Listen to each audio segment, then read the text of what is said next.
Shalom, peuple de Dieu, amis téléspectateurs et téléspectatrices de la radio Hosanna. Vous êtes dans Regard sur la vision. Nous sommes encore à l'église Nouvelle Cité de David, l'extension du Bel-Air avec le pasteur Daniel Kaimbe. Aujourd'hui, il nous reçoit dans son bureau encore pour continuer notre thème. Alors, vous êtes nombreux à nous suivre sur YouTube. Ne manquez pas de nous abonner sur notre chaîne. Écrivez Pasteur Daniel Kaimbe. Vous allez suivre nos émissions en ligne. Alors, dans cette émission, nous vous avons promis que nous allons avoir une émission dans laquelle nous allons recevoir des gens qui veulent participer en live au cours de cette émission. Alors, si vous voulez interagir avec nous, être parmi les gens qui vont participer, le numéro est au bas de l'écran. Vous pouvez nous écrire. Vous pouvez avoir la chance de poser la question au pasteur Daniel en ligne. Question de recevoir les éclaircissements ou de participer aussi à notre émission. Que Dieu vous bénisse. Je suis là, pasteur. Nous recevons pour vous le pasteur Daniel, à qui j'ai dit shalom, pasteur. Shalom, docteur Philippe. Comment vous allez? Oui, nous allons très bien. Nous saluons aussi les téléspectateurs. Oui. Que Dieu les bénisse abondamment. Je crois que vous nous recevez déjà pendant qu'il y a culte. Je sens qu'il y a déjà les gens qui chantent de l'autre côté. Oui. Oui. Il y a un peu d'adoration et des prières. Oui. Et en même temps, nous travaillons aussi. C'est l'œuvre de Dieu que nous faisons. Que Dieu vous bénisse abondamment. Nous sommes dans la maison de Dieu. Oui, je ne sais pas si les peuples de Dieu peuvent, au travers vous, recevoir le message pour les cultes qui se passent à la Nouvelle Cité de David. Ils peuvent être invités aussi à participer au culte. Oui, bien sûr. Pendant ce moment, nous parlons sur la sensibilité spirituelle. Oui. Et tout ce mois de juillet, nous parlons sur ça. Et après ce mois, nous allons entamer un mois de prière avec un thème très, très utile, la prière des Jabez. La prière des Jabez, la prière des Jabez. Nous allons nous inspirer de sa prière pour demander à Dieu des choses. Voilà. Bien, mesdames les seigneurs, ne manquez pas à ce programme. L'invitation vous est lancée à la Nouvelle Cité de David, l'extension du Bel-Air, je crois, c'est au niveau des Bel-Air Mazout. Vous pouvez descendre en diagonale de l'école Caritas. Vous allez trouver le pasteur Daniel. Pasteur, bénissez le peuple de Dieu pour cette émission. Père Tout-Puissant, merci pour le souffle de vie et l'esprit de sagesse que tu nous as donné, que nous voulons partager au travers de ta parole. Oui. Merci d'anéantir le plan de l'ennemi, de nous soutenir, de nous mettre dans un même esprit avec tous ceux qui nous écoutent, qui nous suivent en ce moment, pour notre édification, pour la gloire de ton nom. Jésus, nous avons prié. Amen. Amen. Pasteur, que Dieu vous bénisse. Amen. Je crois que nous sommes à notre troisième émission où nous parlons de la sensibilité spirituelle. Je crois que ça, c'est la troisième partie où nous parlons de la sensibilité spirituelle. Je crois que la deuxième partie de l'émission, nous nous sommes beaucoup plus attelés sur l'importance de la sensibilité spirituelle dans l'accomplissement prophétique. Oui, je crois que par là, est-ce que vous pouvez rafraîchir la mémoire de certaines personnes qui ne nous ont pas suivis la fois passée, qui peuvent continuer avec nous ensemble? Merci beaucoup, c'est très important. Vous savez, docteur Philippe, beaucoup de gens attendent l'accomplissement de la prophétie.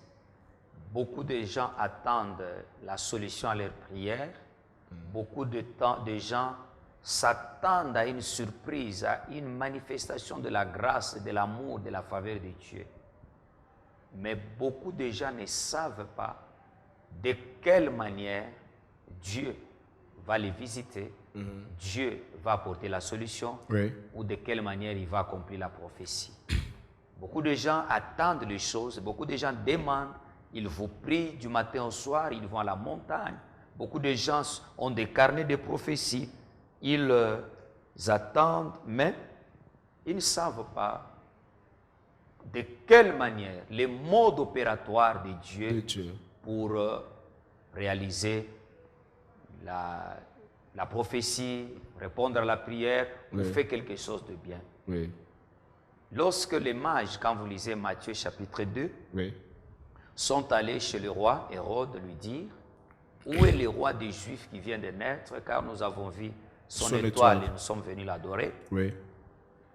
Il était stupéfait, il était étonné. Il a dit, d'abord il a appelé les gens qui connaissaient les Écritures pour vérifier si ce que les mages ont dit c'est la vérité. Oui. Quand vous lisez la Bible dit, on a appelé les gens qui connaissaient les Écritures. Ils ont sondé les Écritures. Et il s'est avéré que la nouvelle était vraie.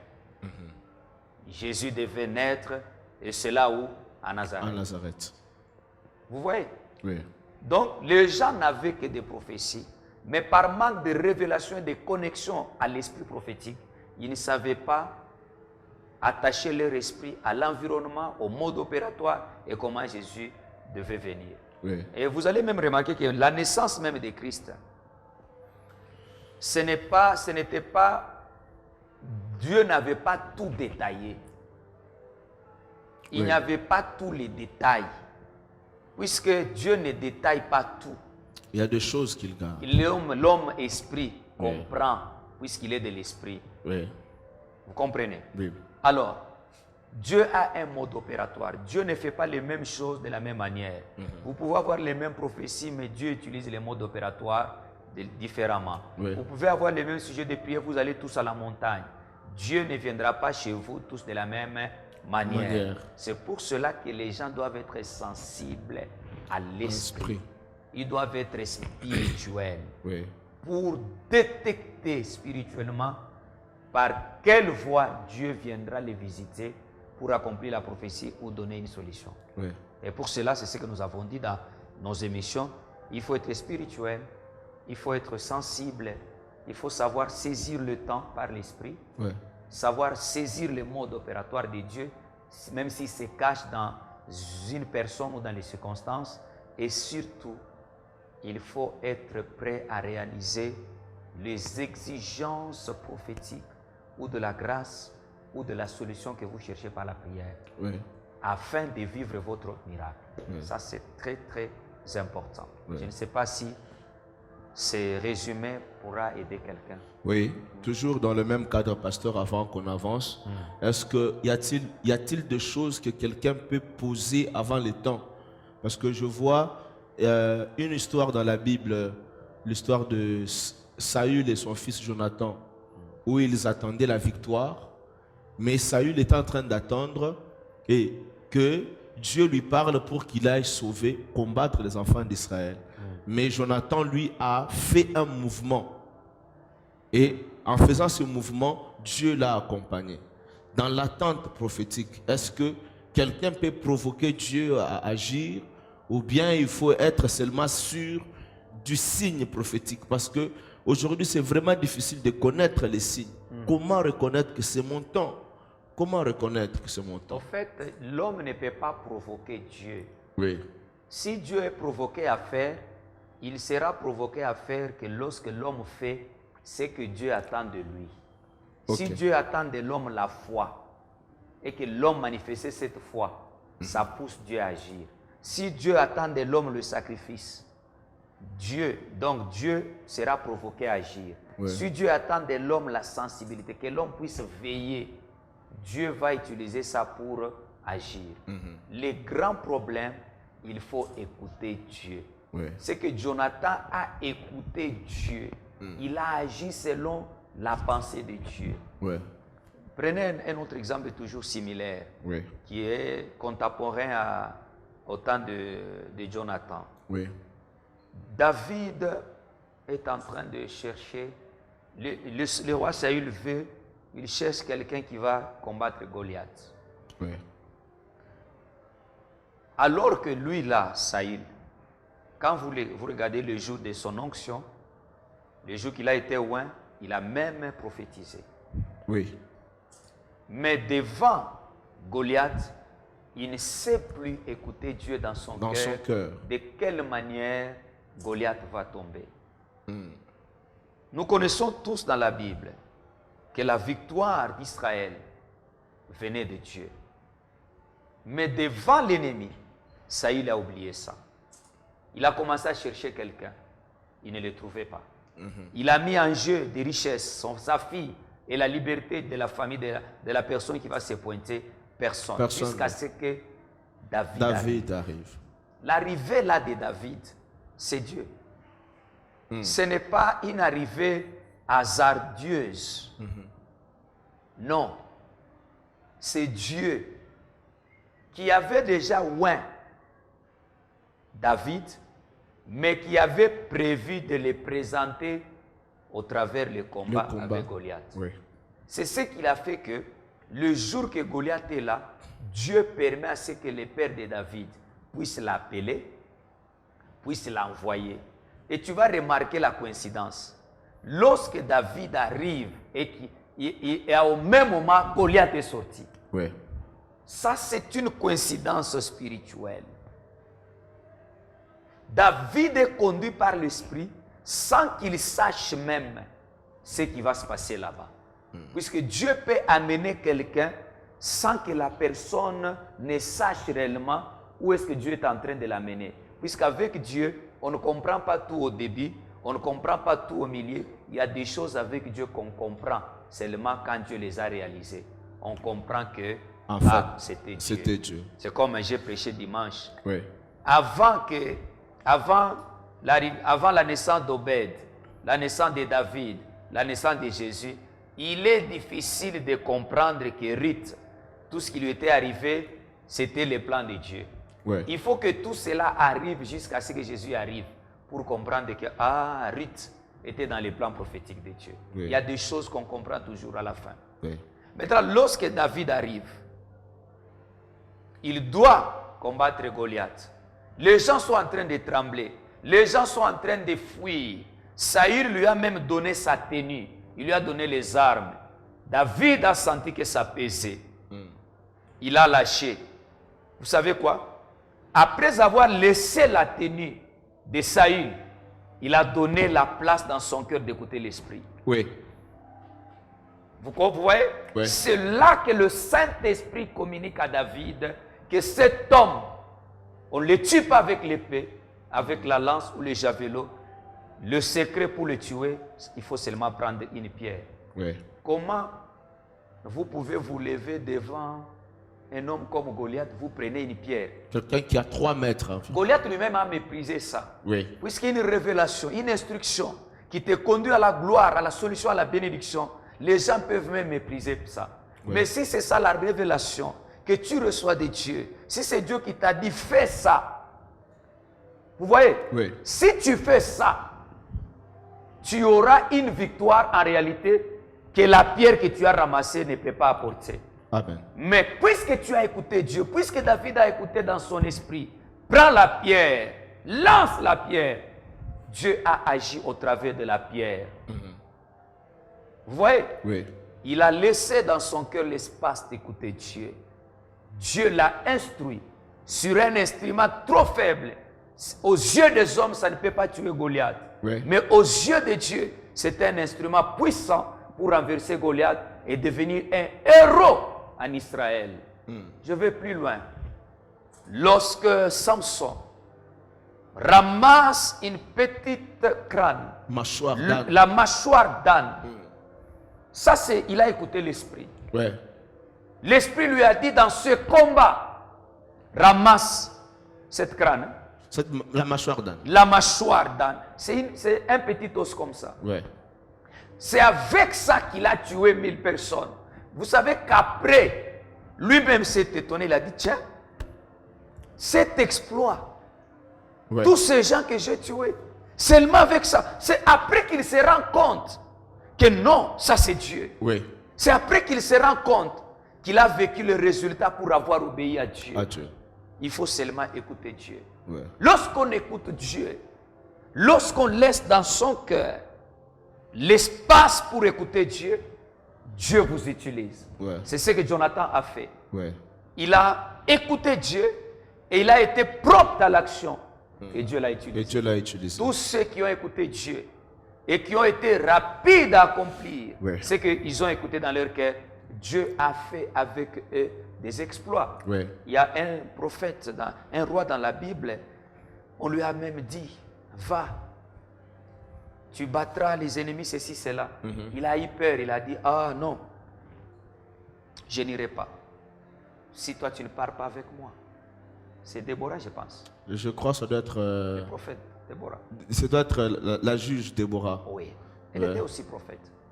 Elle était prophétesse. Ouais. Vous voyez? Elle a commencé à dire des choses. Cette femme a dit, si je pars avec toi, la victoire, la gloire de la victoire sera attribuée à une femme. Ça, c'est le plan de Dieu. Il n'y a pas une bonne chose dans la vie que d'écouter Dieu. Que d'être sensible à Dieu. Vous voyez? J'ai l'habitude de dire à beaucoup de sœurs, vous savez, si vous n'êtes pas sensible, si vous êtes aveugle, vous pouvez injurier l'homme qui va vous épouser demain. L'homme qui viendra doter chez vous. Nous avions dit à l'émission passée, alors que tu as déjà eu plusieurs prophéties que tu seras épousé par un ministre, que tu seras épousé par un homme de Dieu. Alors, mais toi, tu es en train d'attendre voir quelqu'un venir en veste avec une jeep. L'homme de Dieu qui vient, c'est celui qui prend, il prend un peu du chanvre. C'est comme ça que les enfants d'Israël, jusqu'à aujourd'hui, il y en a qui attendent l'arrivée de Christ. Eux avaient leur manière. Dieu a donné la prophétie, mais eux ont défini les modes opératoires. Il viendra comme ça et il fera ça.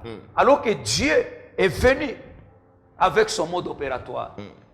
Et ceux qui l'ont reçu, qui l'ont accepté, il a fait d'eux les enfants de Dieu. Il leur a donné le pouvoir de devenir enfants de Dieu. Vous voyez? Donc, il faut écouter Dieu. C'est très important. C'est ça. Même la sensibilité. Merci beaucoup, pasteur. J'aimerais, avant de vous laisser évoluer un peu, toujours sur les plans de l'accomplissement prophétique, je crois que la dernière fois, vous nous aviez parlé de l'histoire des femmes. Une femme qui attend son mari. J'avais aimé vraiment cet exemple. Une femme qui attend son mari. Quand son mari lui dit, je veux revenir vers toi. Je voulais un peu que vous puissiez un peu relever un peu aujourd'hui. Est-ce que la sensibilité spirituelle est-elle importante par rapport à la venue de Christ? C'est très importante puisque ça te maintient dans le spirituel, ça te maintient éveillé.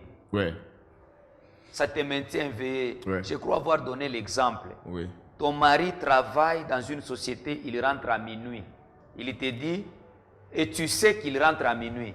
Même si tu as un bébé, même si tu es fatigué, tu vas dormir avec les oreilles dehors, à la porte. Même un petit mouvement, tu peux dire, ça c'est mon mari. Pourquoi? Tu sais à quelle heure ton mari arrive et ton mari t'a dit, je reviens à minuit. Donc c'est très important. Et c'est même l'église. Dieu ne viendra pas le jour de l'enlèvement dire aux gens, je viendrai demain. Non. Il nous a déjà parlé. Mais le fait que nous serons spirituels, nous allons nous maintenir dans la spiritualité, dans la volonté de Dieu. Cet enlèvement, ça se fera du coup. Paul dit en un clin d'œil. Oh, c'est terrible. En un clin d'œil. Donc nous allons nous séparer de ce corps. Je ne sais pas le corps ici sera comment. Ça, c'est un mystère. Mais la vérité, c'est que dans une seconde, dans une minute, mais nous allons nous retrouver avec Christ dans les airs. Maintenant, quelqu'un qui vient par surprise, tu n'as même pas une seconde pour te préparer, une seconde pour te repentir. Ça veut dire quoi? Ça veut dire que tu te maintiens jour et nuit dans sa volonté et tu es sensible. Ton esprit est déjà lié à l'enlèvement. C'est comme ça. Sinon, tu vas rester. Merci beaucoup, pasteur. Alors, je crois qu'aujourd'hui, vous voulez nous donner une autre dimension. Je peux ajouter quelque chose? Oui, pasteur. Maintenant, si quelqu'un peut manquer l'enlèvement, à combien plus forte raison des petites histoires ici que nous attendons dans le monde, les mariages, le travail. Le jour-là de la visitation, tu peux être distrait. Ça passe. Tu manques la visitation et tu demeures dans ton état. Donc, c'est très important. Merci beaucoup, pasteur. Alors, aujourd'hui, vous voulez un peu nous donner une autre dimension de disciples d'Emmaüs. Quel est l'impact de la sensibilité spirituelle sur les plans relationnels, dans les relations de chaque jour? Laissez-moi parler de disciples d'Emmaüs pour comprendre une autre dimension. Nous sommes en Luc chapitre 24. Quand vous lisez à partir du verset 13, vous descendez. Deux disciples sont en train de faire un voyage Ils sont en train de partir chez eux.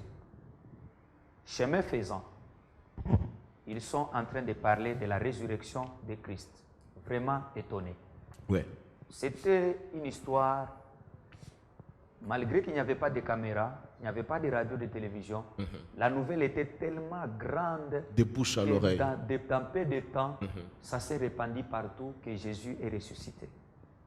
Et même les apôtres étaient étonnés. Il y en a qui doutaient encore. Il y en a, vous savez, dans la Bible qui disaient, non, moi il faut que je le voie, que je mette même mes doigts dans les côtes. Jésus le voyant, dans le souci de les éclairer, d'enlever à eux ces doutes-là, de leur dire que c'est la vérité, Christ est ressuscité, selon les Écritures. Jésus, pendant qu'ils sont en train de marcher, Jésus vient au milieu d'eux, mais avec un autre visage. Et ça faisait 3 jours que Jésus est ressuscité, mais ils regardent l'homme. Ils ne reconnaissent pas le visage de Christ. Oui. Alors qu'ils marchaient avec lui. Alors qu'ils s'étaient séparés seulement il y a 3 jours. Il y a 3 jours. Et Jésus dit, si tel que je suis là, je ressuscite. Et puis on te dit que je suis ressuscité. Est-ce que tu peux oublier mon visage? Non. Sûrement, Jésus s'était présenté à eux avec un autre visage. Ouais. C'est pourquoi j'ai dit que Dieu a toujours son mode opératoire. Il est apparu à eux avec un autre visage. Ouais. Mais vous savez que quand Jésus est apparu à tous les apôtres, ce n'était pas avec un visage changé. C'était avec les visages qu'ils savaient tous. Ouais. Mais pour les disciples d'Emmaüs, c'est avec un autre visage. Et il leur pose la question. Vous discutez sur quoi? Ces gens-là étaient étonnés. C'est comme si sur la route, il y avait d'autres personnes qui parlaient la même chose. Ouais. Il paraît que l'homme-là, Jésus, est ressuscité. Ouais. Les femmes qui allaient au champ, ceci, cela. Maintenant, ces gens étaient étonnés. Ils disent, ah, papa, mais partout. Toi, tu vis où? On parle de la... Tu es dans quel monde? Puisque ici où nous sommes, même dans les rues, même au marché, partout, on parle de la résurrection de Jésus. Comment toi, tu ne connais pas ça? Tu es l'unique qui est dans cette contrée, mais qui ne connaît pas la nouvelle. Ouais. Vous voyez? Oui. Jésus est apparu à eux comme, premièrement d'abord, quelqu'un qui pose la question, qui veut savoir, comme un ignorant. Vous voyez? Ouais. Deuxièmement, avec un autre visage, pas les visages là qui étaient familiers. Il pose la question. Les gens lui ont répondu comme ils lui ont répondu. Et puis Jésus commence à leur expliquer dans les Écritures tout ce qui concernait Jésus, comment il allait souffrir et comment il allait ressusciter. Ces gens, sans connaître que c'est Christ, puisque une grâce ou une manifestation de la grâce peut t'échapper, mais le Saint-Esprit qui est en toi, qui t'a destiné à vivre une manifestation, peut t'enseigner un mode opératoire ou peut-être ne fût-ce que l'exigence que tu dois accomplir pour vivre quelque chose que tu sais ou que tu ne sais pas mais que tu pressens. Oui. C'est comme ça qu'ils ont d'abord entretenu un climat d'amitié et de conversation. Et ils sont apôtres. Ils rencontrent un inconnu, quelqu'un qu'ils n'ont jamais su de l'apparence, qui commence à les enseigner, mais ils acceptent. Ils acceptent. Donc, ils ont créé un climat de conversation, un climat d'amitié. Ils ont eu une relation nouvelle qu'ils ont voulu protéger. Une relation nouvelle. Très important dans la vie, nous allons y revenir. Oui. Deuxièmement, ils sont apôtres, mais ils se laissent enseigner par quelqu'un qu'ils ne connaissent pas. Puisque l'homme est en train de les enseigner. Oh, dans Exode, dans Ruth, dans Psaume, il est écrit. Mais ils sont là en train d'apprendre. Ils ne s'enorgueillissent pas. Ils ne lui disent pas, oh non, quitte là-bas. D'abord, tu ne connais pas que l'homme là est ressuscité. Et puis tu es en train de nous enseigner. Ce qui est un peu terrible, pasteur, il dit, on parle de moi dans les Écritures. Comment il arrive à avoir même le culot de leur dire, on parle de moi? Mais ces gens-là, mais ils acceptent quand même qu'ils soient enseignés. Alors qu'ils sont apôtres. Alors qu'ils ont fait leur course, leur marche avec Christ. Mais ils acceptent, chemin faisant, qu'ils soient enseignés par quelqu'un qui est inconnu à leurs yeux. Et ils acceptent ça. Vous savez, le niveau spirituel ou le niveau de connaissance de quelqu'un ne l'empêche pas d'être enseigné. Ah, il faut répéter. Mais quelqu'un va dire, je suis archibishop. Hein? Le niveau spirituel et le niveau de connaissance de quelqu'un. Je suis déjà archibishop, je suis président d'un département. Mais je peux vous dire que même les professeurs de l'université ici, ils apprennent jusqu'à leur mort. L'apprentissage n'a pas de fin. Même tous ceux qui vous disent PO, ils continuent à apprendre. Vous voyez, ils sont disciples, ils connaissent, mais ils acceptent qu'ils soient enseignés. Non seulement ils acceptent qu'ils soient enseignés, beaucoup plus pour eux, mais ils acceptent qu'ils soient éclairés sur les Écritures afin de comprendre la nouvelle. Puisque la nouvelle, elle est dépassée. Et Jésus, pour arriver à ce qu'ils acceptent la nouvelle de la résurrection, il va avec eux dans les Écritures pour les faire comprendre. C'est pourquoi chaque nouvelle, ça c'est une parenthèse, chaque nouvelle, chaque manifestation qui n'a pas une preuve biblique, qui n'a pas comme écriture base et fondement pour être acceptée, il faut faire attention avec cela. Jésus n'est pas parti par des exemples pour le faire accepter. Jésus est allé dans les Écritures pour qu'ils acceptent la nouvelle de la résurrection. Vous voyez, Jésus n'a même pas donné des signes. Non, non, il est là-bas. Non. Allons dans les Écritures. Là, vous allez découvrir que la nouvelle est vraie. Ça, c'est très important. Ils ont accepté qu'on les éclaire sur le message. Troisième point, l'hospitalité encore, ça revient. Ils sont en train de partir. L'homme qui les enseignait, un inconnu rencontré chemin faisant, ils arrivent, eux arrivent avant. Maintenant, Jésus, quand vous lisez la Bible, là, il fait comme si lui continuait le voyage. Comme si, non, moi je pars loin. En tout cas, vous êtes arrivés, merci. Mais ces gens-là, ça c'est le Saint-Esprit. Vous voyez, ça c'est le Saint-Esprit qui te permet de découvrir Dieu. Qui te permet de découvrir là où Dieu se cache. Il se cache dans une circonstance, le Saint-Esprit te dit, il est là.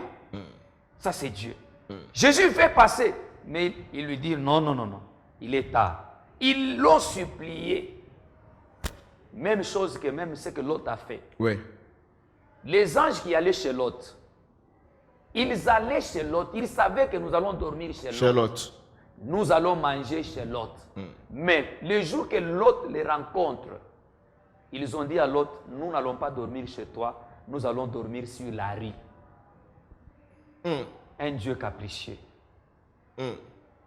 Voilà, donc c'est ça. Il se comporte, donc on les supplie, on lui demande de venir dormir, mais il préfère dormir dehors.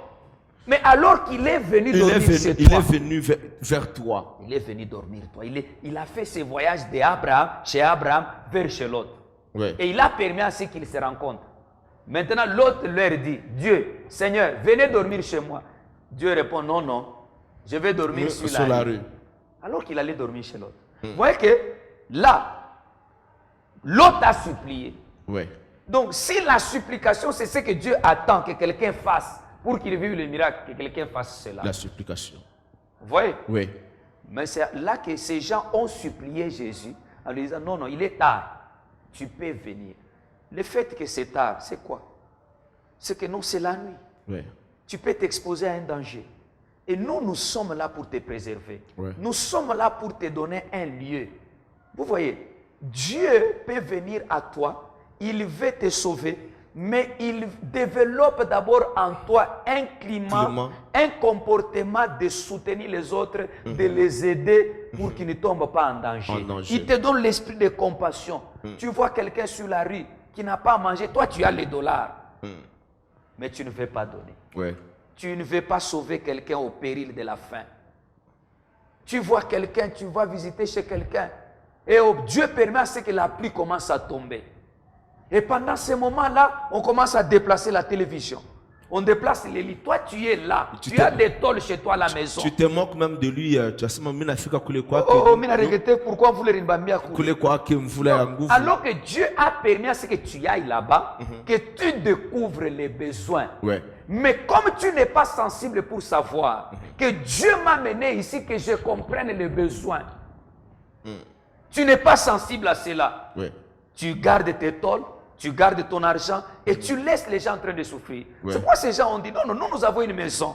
Cet homme, c'est vrai, nous ne le connaissons pas. Mais c'est la nuit. Nous devons les laisser garder, dormir ici. Ouais. Oh, ça c'est le Saint-Esprit. Amen. Ils étaient disposés à écouter le Saint-Esprit. C'est comme ça que quand ils entrent dans la maison, en plus de l'inviter dans la maison, ils ne lui ont pas seulement donné la chambre. Oh, la chambre est là-bas. Ils lui ont donné, ils ont amené sur la table la nourriture. La nourriture. Le sacrifice, l'offrande, la nourriture, les repas. C'était la nuit. Ok. Papa Karibou Koumez, Jésus prend le pain. Vous voyez? Ouais. Il rend grâce à Dieu. Après, il commence à leur distribuer. Alors qu'il était un passager. Vous voyez que lorsqu'on l'a invité dans la maison, tu vas remarquer que dans la maison, là, il ne se comporte pas comme un visiteur. Oui. Puisque quand nous entrons dans les maisons de gens, ce n'est pas nous qui servons. Ouais. On nous sert. On nous sert. Mais là, c'est lui qui sert. Il prend le pain. Il comprend qu'il est temps de me révéler maintenant. C'est ça. Ouais. Il prend le pain. Lui, il prend maintenant les choses en main. Ouais. Il bénit le pain. Il leur donne. Et pendant qu'ils saisissent le pain et qu'ils veulent goûter, leurs yeux s'ouvrirent. Et ils reconnurent que c'était Christ. Et à ce moment, Christ est parti. Ils l'ont invité pour qu'il dorme. Jésus n'a pas dormi là-bas. Leur lit est resté. Ouais. Mais le fait qu'ils ont entretenu un climat de relation, qu'ils ont accepté de se laisser enseigner, ils ont laissé un inconnu leur expliquer les Écritures pour qu'ils acceptent la nouvelle. Ils ont accepté de le loger et de le servir. Il s'est révélé à eux. Jésus a laissé leur lit. Eux-mêmes ont laissé le lit. Ils se sont levés la même nuit. Ils sont allés à Jérusalem. Annoncer la bonne nouvelle. Pour dire, ah, c'est la vérité. C'est la vérité. L'homme là est ressuscité. Nous l'avons vu. Mais vous l'avez vu comment? Ils ont commencé à raconter. Vous voyez? Ouais. Il y a toujours une histoire. Il y a toujours une voie que Dieu utilise. Il faut le saisir. Il faut marcher dans cette voie pour que Dieu se révèle à toi, qu'il te révèle la bénédiction, qu'il te révèle de grandes choses. Vous comprenez? Oui. C'est pourquoi j'insiste dans cette émission, j'ai dit, il faut entretenir des relations. Parce que mimi kuna makuta ya mingi, j'étais swikana na mwe vraiment, misha kubarikiwa, tulikuwa na mwe kuma Kenya, hapa misha kuchanger maisha, misha ku golf. Shina tena rafiki yenu. Non, ni mubaya sana. Mon émission fois passée. J'ai dit que Abraham était un riche. Vous connaissez le comportement de beaucoup de riches actuellement. Mais quand vous regardez Abraham, il est riche, mais il supplie les gens. Abraham est riche, mais il est en train de laver les pieds des inconnus. Ça, c'est une dimension de l'esprit. Ouais. Jésus a dit, celui qui veut être grand parmi vous, qu'il soit comme cet enfant. Ouais. La grandeur, c'est l'enfance. La grandeur, c'est la responsabilité. La grandeur, c'est servir les autres. Jésus lui-même a dit, je ne suis pas venu pour être servi. Je suis venu servir. C'est ça le grand. Wow. Le grand. Papa, il y a dans des églises ici au monde où vous trouvez le protocole du pasteur. C'est le millionnaire de l'église. Il y a dans des églises ici au monde où vous trouvez le protocole. Il est chef d'entreprise. Mais à l'église, il est serviteur, il sert les gens, il sert à boire aux visiteurs. Il est chantre. Il est chantre. Mais un millionnaire. Vous voyez? Oui. Très important, il faut respecter les relations. Une relation n'est pas bonne puisqu'elle a fait longtemps. Une relation, elle est bonne puisqu'elle vient de Dieu et tu t'es connecté à cette relation par l'esprit. Vous voyez? Les gens là avec qui Joseph a fait la relation en prison, ils n'ont pas traîné en prison. Oui. Ils ont fait peu de temps seulement. Mais dans les peu de temps, Joseph a entretenu avec eux une relation. Et c'est cette relation-là qui a fait qu'on invite un jour Joseph à la royauté. Une relation n'est pas grande, forte, puisqu'elle a fait des années. Oui. Elle est forte puisqu'elle vient de Dieu. Oui. Dieu peut t'amener quelqu'un que tu ne connais pas. Aujourd'hui et demain, il devient une source de bénédiction pour toi. La deuxième des choses, il faut se laisser enseigner. Oui. Qui que tu sois, quelqu'un d'autre peut t'éclairer la chose. Quelqu'un d'autre peut te faire comprendre par les Écritures ce que tu ne connais pas. Oui. En Dieu, tout le monde est enseignable. Oui. Il n'y a que Dieu qui ne peut pas être enseigné puisqu'il est lui-même la parole. Mais nous sommes en train de devenir la parole. Oui. Troisièmement, il faut savoir loger les gens. Il faut savoir aller au secours des autres. Oui. Si c'est ça ce que Dieu attend de vous, faites-le. Oui. Si David avait refusé de combattre Goliath et de rentrer en brousse, qui allait le connaître? Personne. Qui allait s'appuyer sur lui? Il n'allait même pas rencontrer une relation qui devait l'aider pour la royauté. Mais il a accepté de se battre. Il a risqué. Alors que les gens fouillaient. Il faut savoir donner le repas. Il ne faudrait pas, on n'a pas ta baguette, tu prends les repas, tu caches, tu te dis, ça nous allons manger quand ils vont partir. Tu ne sais pas. Tu ne sais pas. Au travers le repas, Dieu a écarté, il a épargné la femme de Sarepta à la mort et à la famine. Si cette femme avait refusé de céder le repas, sur base de quoi Dieu allait accomplir les miracles? Oui. Si ces gens n'avaient pas reçu Jésus, ils allaient rester dans leur tête avec des nouvelles non acceptées. Oui. Ils allaient dormir à Emmaüs sans rentrer à Jérusalem. Et vous savez qu'il y a même des disciples qui sont allés à la tombe de Christ, mais ils n'ont pas vu Christ. N'ont pas vu Christ. Mais eux, à cause de leur caractère, de la sensibilité, ils ont vu Christ. Ils sont devenus des témoins. De la même manière que Marie a vu Jésus et qu'elle est allée annoncer que je l'ai vu, il m'a parlé. Il m'a dit allez l'attendre là-bas. C'est de la même manière que les disciples d'Emmaüs ont donné ce témoignage. Et les gens ont accepté ça. Vous voyez? Oui. Mais c'est une voie de la sensibilité. Dieu qui vient, qui a une mission, qui veut faire quelque chose, et toi, tu es spirituel, tu comprends, sans connaître ce qui va se passer, mais tu te connectes à cela, et puis il y a quoi? Tu réponds aux exigences qui sont comme les examens de Dieu, et puis tu rencontres une solution. Merci beaucoup, pasteur. Je crois que nous sommes presque arrivés à la fin. Un mot de conclusion, parce que je crois qu'il y aura une dernière dimension, si Dieu le permet, parce que le message sur la sensibilité, Dieu continue toujours à arroser, à donner les bonnes pensées. Il n'y aura pas une dernière émission. Il y a des choses qui arrivent. Il y a toujours 2-3 émissions merci, sur la sensibilité. Merci beaucoup, pasteur. Si alors, nous pouvons donner le mot de la fin. Le mot de la fin aujourd'hui. Pour cette émission. Oui. Faites attention aux relations. Oui. Les relations importantes, on ne le reconnaît pas par les œuvres de la chair, mais on le reconnaît par la sensibilité. L'amitié entre David et Jonathan, ça n'a pas été une amitié universitaire, une amitié des années à l'église. C'est une amitié d'un jour et une forte relation. C'est une connexion de l'esprit. Et voyez comment ces gens étaient utiles l'un envers l'autre. Très important. Deuxième chose, ne sois pas orgueilleux aux yeux de tout le monde et à tes propres yeux. Quelqu'un qui connaît, c'est quelqu'un qui se rabaisse, qui fait comme s'il ne connaît pas, et qui accepte qu'on puisse l'enseigner. Les gens qui disent moi je connais, ils ne connaissent rien et ils ne peuvent pas être élevés. Dieu élève les gens qui se rabaissent, les gens qui ne connaissent rien. L'hospitalité. Ne ferme pas ta maison à tout le monde. Ne prive pas ta cuisine à tout le monde. Tu ne sais pas ce que tu peux donner comme repas, comme argent, comme habit. Tu ne sais pas les lits là que tu peux laisser à quelqu'un. Tu peux loger qui dans ta maison? Tu comprends? C'est très important. Merci beaucoup, bien-aimés dans le Seigneur. Vous nous avez suivis aujourd'hui. Que Dieu vous bénisse abondamment. Si vous avez besoin du pasteur Daniel, il est là à la nouvelle Cité David, à l'extension du Bel-Air. Alors, n'oubliez pas toujours, son numéro est au bas de l'écran. Vous pouvez nous écrire. Vous pouvez aller sur notre compte YouTube, j'ai dit au début de l'émission. Vous pouvez nous faire vos remarques, vous faire vos suggestions. Et n'oubliez pas de nous suivre à la radio-télévision Hosanna à partir de 21h30 chaque lundi et 7h30 chaque jeudi. Que Dieu vous bénisse abondamment. À la prochaine pour une autre émission. Ciao.